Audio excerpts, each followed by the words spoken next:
There are many themes that the founders had that we reject now. Women being able to vote, me being a slave. We take the best and we learn from the worst. As Mr. White has established, House Republicans' version of deregulation is simply a power grab. It's great for gun manufacturers, it's great for the oil and gas lobby, and it's bad for everyone else.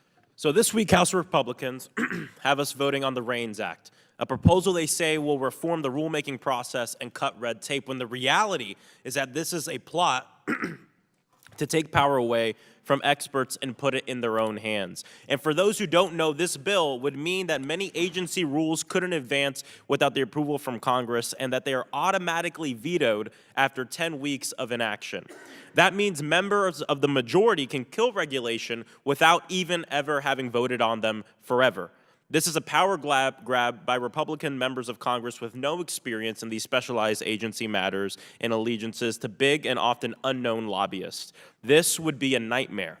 And so let's look at what rules and regulations House Republicans have tried and thankfully failed in trying to reverse under the current process. Mr. White, are you familiar with the EPA's rule on heavy truck emissions?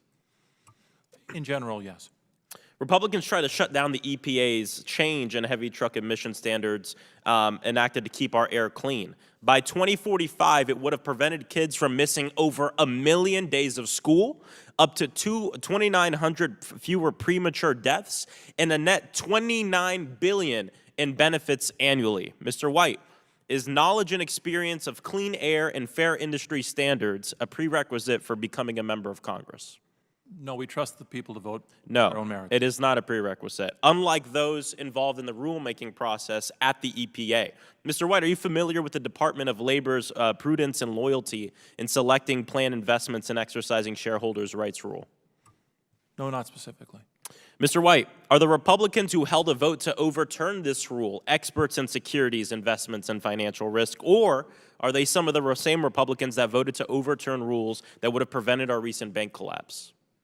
Well, I don't know which Republicans specifically voted for it. I know there is expertise in the agency. I also know there is expertise in the private sector and among state regulators and others. But beyond the specifics, I don't know much about that vote. Are you familiar with the ATF's rule to reclassify stabilizing braces? Generally, yes. Yesterday, House Republicans held a vote to try and overturn this rule, which would require background checks for rifles to be converted into assault weapons. Mr. White, is the ATF a body of elected Republican officials who in 2017 received $5.9 million from the gun lobby? I'm sorry, I don't know the answer to that question. I'll ask it again. Is the ATF a body of Republican elected officials who received over $5 million from the NRA?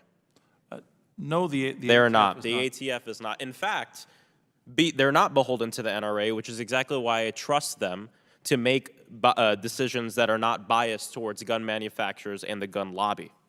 Sir, may I just add one more sentence? Let me just say very briefly, I'm very concerned about gun violence in our cities and in our schools. And I know that the Supreme Court's rulings under the Second Amendment leave space for some reasonable regulation on this. I want to say also, it's important for a lot of these decisions to be made in the communities and the states where they are most familiar with both the context, the community, and the problems. And my concern with all of it being decided by one particular agency is that we lose a lot of expertise about the community itself. Okay, thank you, Mr. White. Are you aware that over 90% of Americans are for universal background checks? I did not know that, and I myself am Yes, most for Americans, background most checks. Republicans, most Democrats, and most NRA members are for it, yet it hasn't happened here. Pistol braces were used to make modified assault weapons in mass shootings in Boulder, Nashville, Colorado Springs, and Daytona. They need to be regulated as assault weapons. I also want to say we heard a lot about the theme of the founders. I reject the attempt to use the founders to justify this power grab. My colleague was asking the question of examples where government has taken away rights that people had before, et cetera. My colleague brought up the right to bodily autonomy. I also want to bring up the fact that in Florida, we passed Amendment 4, the people passed Amendment 4, to give voting rights to people with previous felonies. 12 of those people went to vote and were given a card that said you're registered to vote. And Ron DeSantis and the Republican legislature sent a police force to their door, arrested them, brought them to jail for a right they were told they had by the government. This has happened before. But just in ways that impact poor and working people. Thank you. I yield back.